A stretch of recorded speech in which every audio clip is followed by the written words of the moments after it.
kalaro.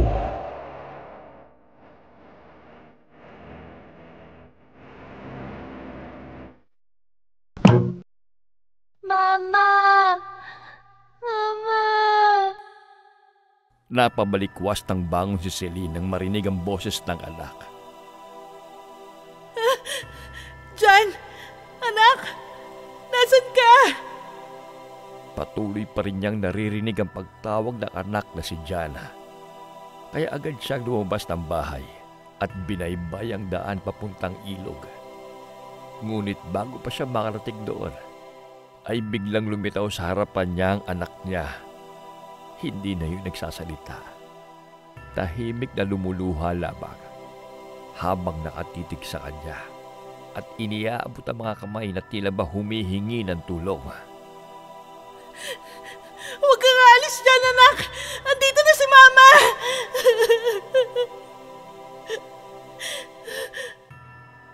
Pero bago pa man tuluyang makalapit si Celine kay Jan, ay bigla na lamang itong naglaho sa harapan niya. John! John! Anak! John! Gumising ka, Celine. Marcos, si John, nakita ko siya. Tara, puntahan natin siya sa ilog. Tama na, Celine. Panaginip lang yun. Tanggapin mo ng matagal lang patay ang ating anak. Wala na si Jan.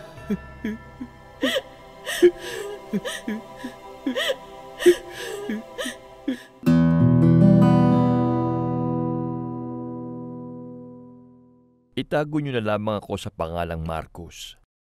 22 taong gulang. May asawa at isang anak na babae. Nais ko lamang pong ibahagi ang isang trahedyang naranasan ng aming pamilya na hanggang ngayon ay hindi pa rin nawawaglit sa aming alaala. Umaasa rin po kung magsisilbing babala ito sa mga magulang na katulad ko upang magsagawa ng dobleng pag-iingat sa kanilang pamilya, lalo na sa kanilang mga anak.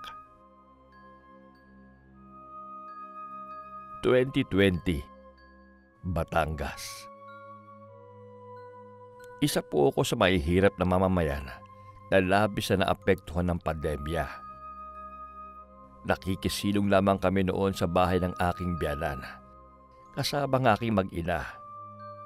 Mula ng mga anak sa panganay naming si Jan, ang asawa kong si Celine, hindi ko na siya pinagtrabaho. Nasa bahay na lamang siya para alagaan ang anak namin at inaasikaso ako tuwing umaga bago pumasok sa trabaho at sa gabi rin pag uwi ko. Babait naman ang aking biyanan na si Nanay Meding. Kasama rin namin sa bahay ang panganay na kapatid ni Celine na may sariling pamilya na rin. Ganon din ang dalawa pa niyang kapatid na dalaga. Pero dahil sa pandemya, parehas kaming napatigil sa trabaho ng asawa ng hipag ko. Umaasa na lamang kami noon sa mga ayudang bigay ng gobyerno. Napakahirap kasi may mga pagkakataon talaga na halos wala kaming kain sa loob ng isang araw. Hindi rin naman makapunta sa palengke noon ang binan ko para magdilihensya dahil bukod sa may edad na siya, lockdown din noon. Dumating pa nga sa punto na kahit sa labas ng bahay namin ay bawal kaming tumambay dahil may mga umiikot na pulis tuwing tanghali.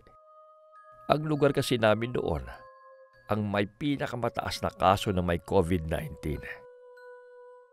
Sa dami namin sa bahay, kulang na kulang ang 5 kilong bigas na ayuda galing sa barangay. Mabuti na lamang at 2 taong gulang na ang anak naming si Jan. Hindi na kailangan ng diaper at gatas. Dahil sa dami ng problema, hindi rin maiwasan noon na magkaroon kami ng alitan sa loob ng bahay. Talagang kung mahina ang loob mo, ay tiyak na bibigay ka. Laking pasasalamat namin na sa kalagitnaan ng taong 2020, nabawasan ng higpit. Hindi lang sa aming lugar, kundi maging sa buong bansa. Napakarami na rin kasing naluging negosyo at naubos na rin marahil ang pondo ng gobyerno. Nakapagtrabaho na ulit kami ng bilas ko, pati na rin si Nanay Meding. Nakapagtinda na ulit siya ng kape at mga gulay sa maliit niyang pwesto sa palengke. Bagamat nakakatakot pa rin dahil baka sa paglabas namin, makasagap kami ng virus at mahawa ang mga pamilyang naiwan sa bahay. Pero wala naman kaming ibang mapagpipilian dahil kailangan namin maghanap buhay. Tanging dasal na lamang ang naging sandata namin sa takot na nararamdaman namin.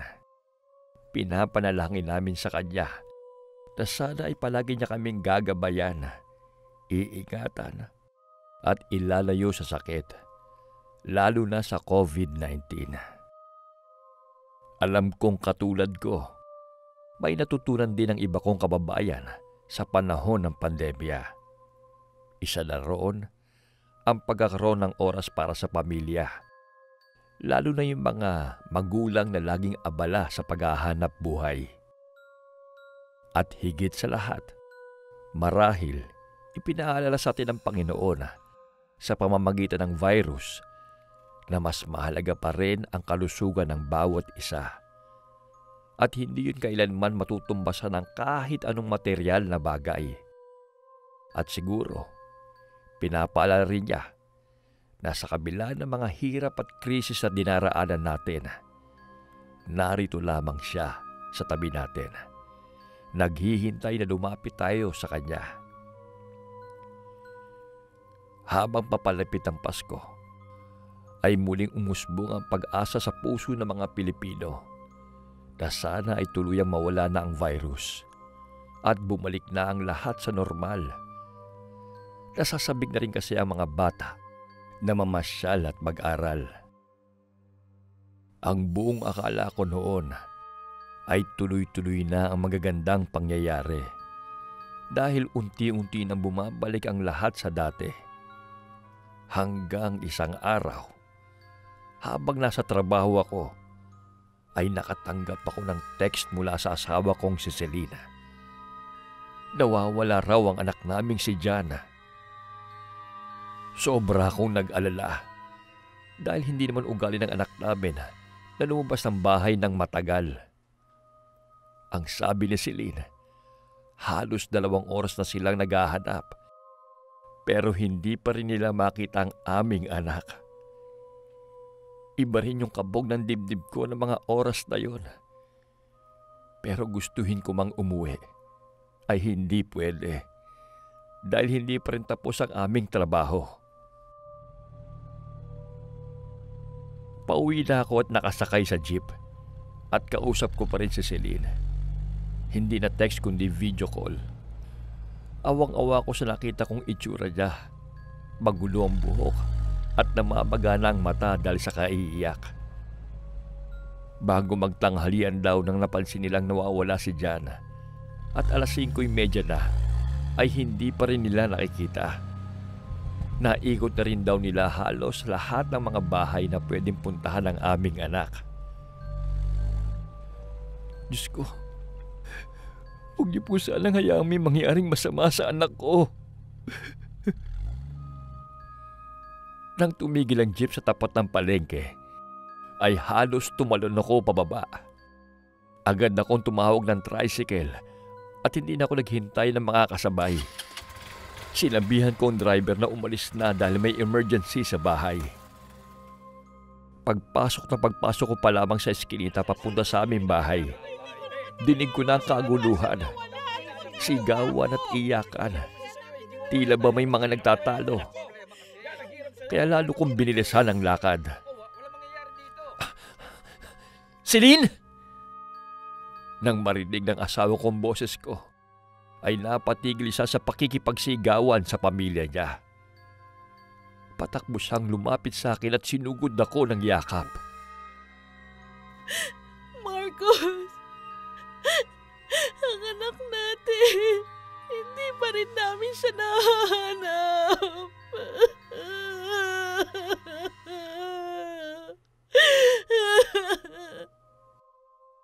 Maya-maya pa'y dumating na ang kapitbahay at humahangos na nagsalita sa may pinto pa lamang. Marcos! Celine! May bata raw na lumulutang sa ilog! Lahat kami napasingha pagkarinig sa sinabi ng aming kapitbahay. Si Celine na pabitaw sa akin. Nanlaki ang mga mata. At maya-maya pa ay sunod-sunod na nagpatakan ng mga luha sa kanyang pisngi.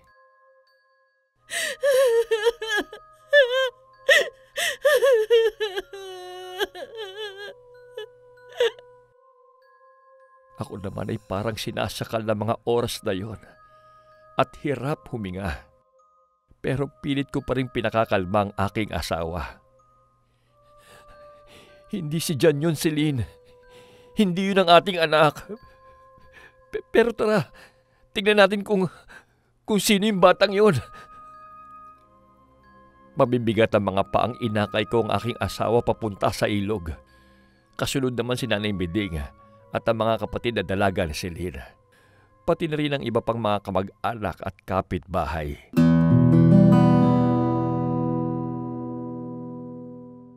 Malayo pa lamang ay tanaw na namin ang mga taong tila nag-uusyoso sa tabing ilog. Dinig din namin ang kanilang usapan kahit hindi pa ganoon kalinaw. Habang palapit kami ng palapit sa ilog, nararamdaman kong pahigpit ng pagkapit ni Celine sa aking kamay. Paraanin niyo kami. Nandito ang mag-asawang Marcos at Celine. Wika ng aking biyanan. Agad namang tumalima ang mga taong naroon. Bakas ang simpatiya at awa sa kanilang mukha. Marcos!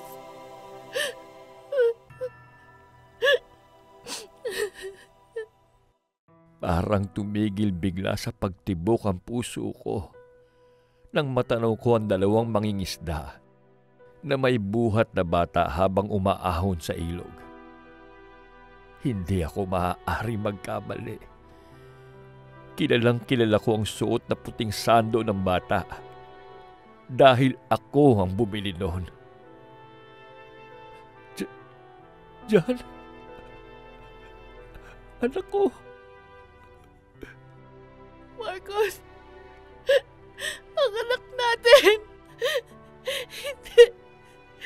Hindi ito totoo.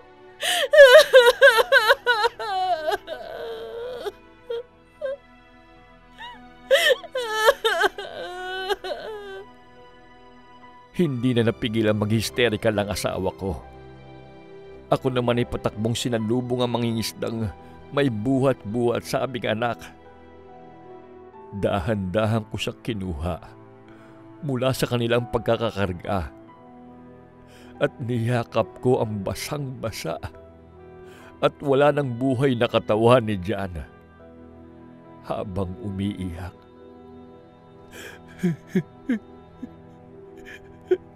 Jan, anak ko! Jan!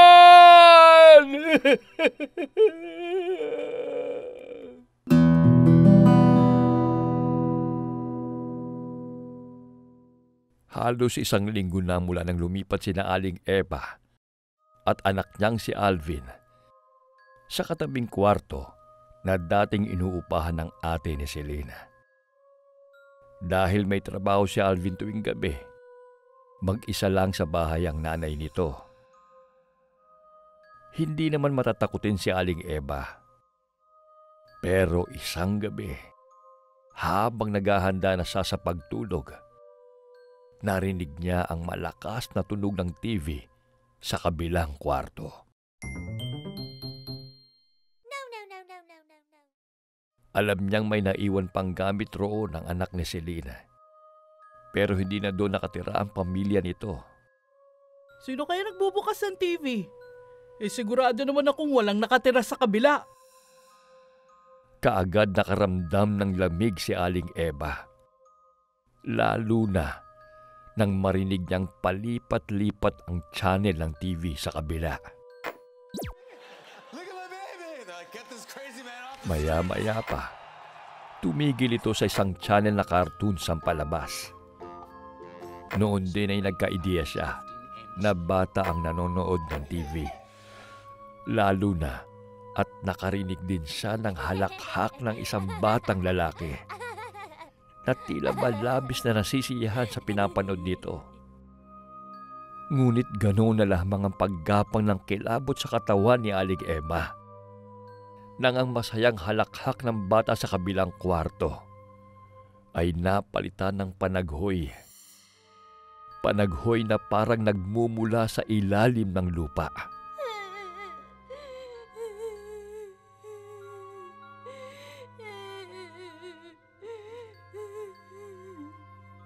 Ikinuwento niya yon sa kapatid niya kinabukasan. At sinabi naman kay Aling Emma ng kapatid niya ang tungkol sa namatay kong anak. Doon kasi namin ibinurol si Jana dahil medyo maluwag ang espasyo kumpara sa bahay ng aking biyanan. Hindi na lamang binanggit ni Aling Emma sa anak niya ang tungkol doon para hindi na ito mag-alala. Mura na kasi ang renta nila sa bahay at mahihirapan silang maghanap ng lilipatan. Matagal nang lumipat ang tirahan ng hipag ko, pero ang mga gamit nila ay naiwan pa rin sa dating inuupahan, TV at iba pa. Hanggang isang gabi, kararating lamang ni Alvin mula sa trabaho nang marinig nito ang malakas na tunog ng TV sa kabilang kwarto.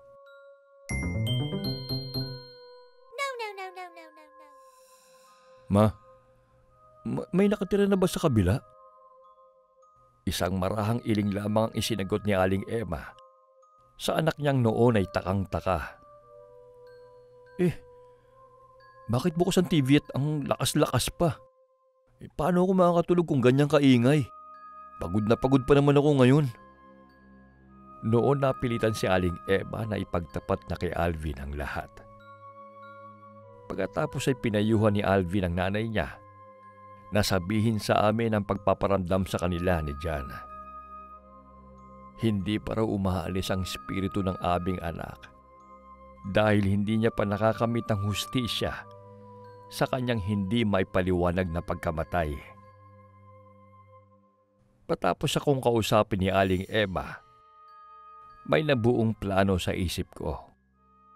Kailangan makausap ko ulit ang nag-iisang saksi sa nangyari kay Jana.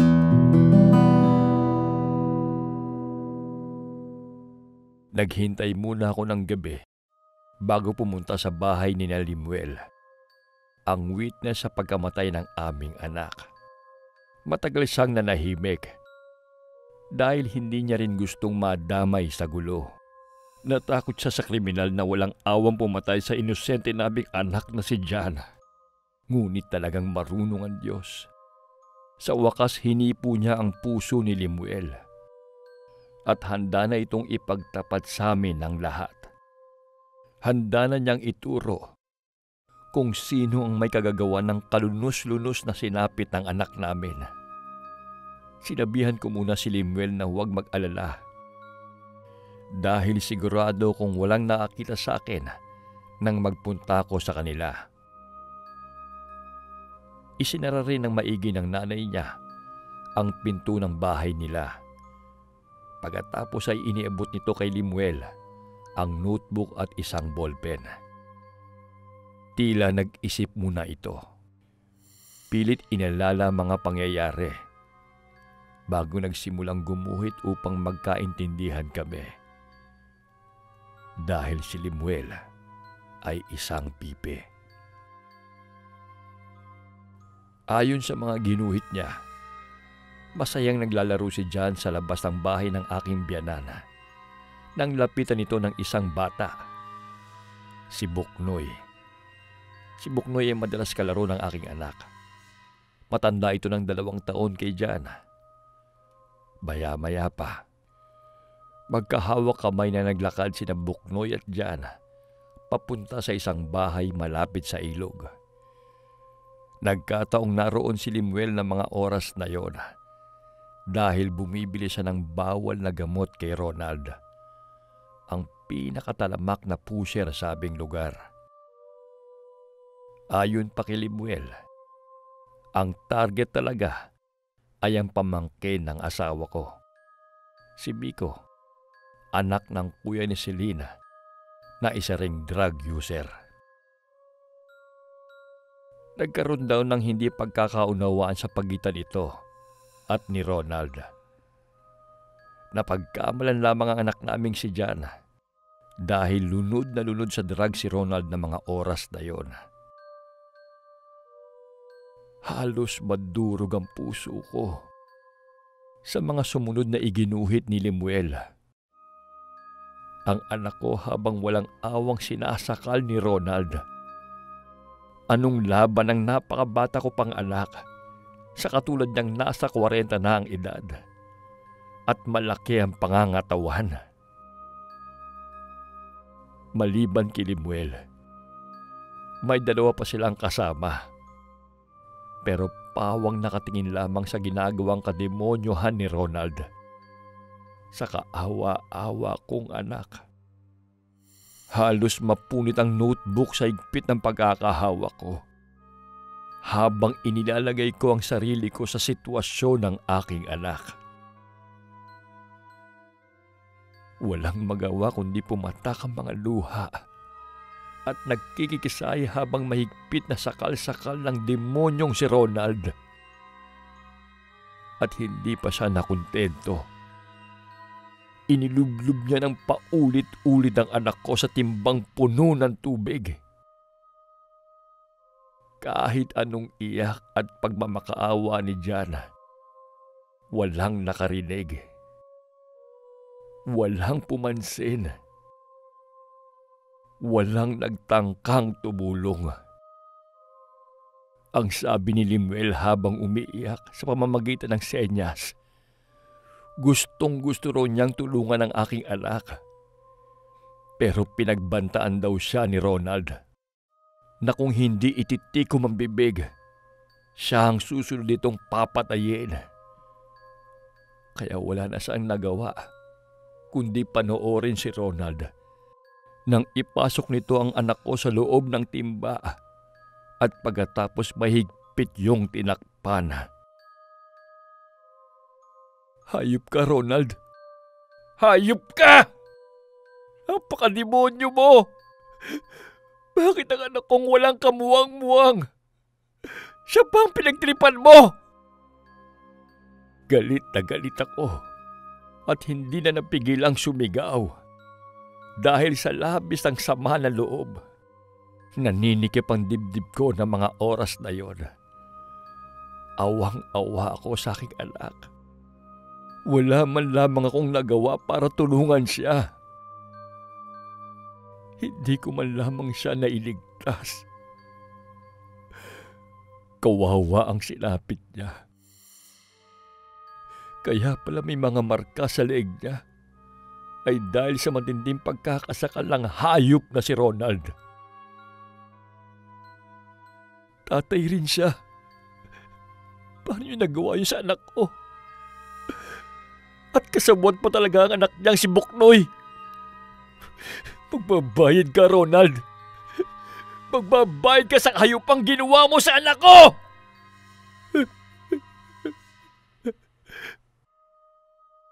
Patawarin mo sana ang anak kong si Limuel Marcos. Natakot siya kay Ronald. Kaya hindi niya agad nasabi sa iyo ang lahat.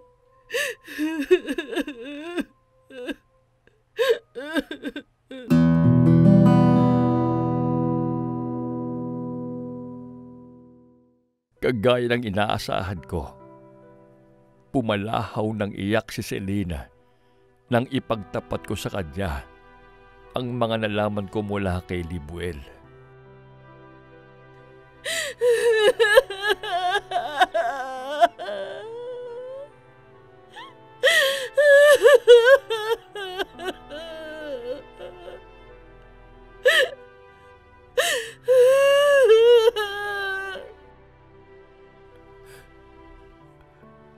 Alam ko masasaktan ka, Celine. Pero may karapatan kang malaman na nangyari kay Jan.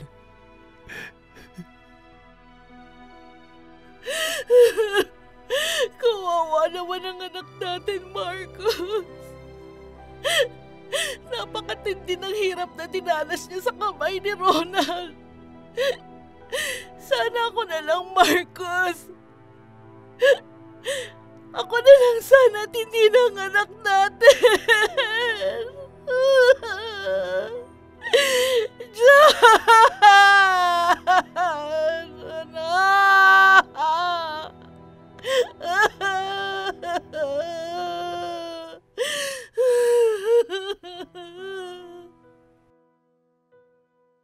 Tahimik na nag-iiyakan ng pamilya ni Celine. Niyakap ko naman ang asawa ko at sabay kaming tumaghoy.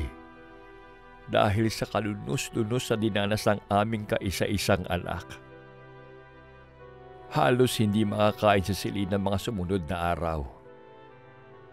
Iyak lang ng iyak habang iyakap-yakap ang litrato ng aming anak.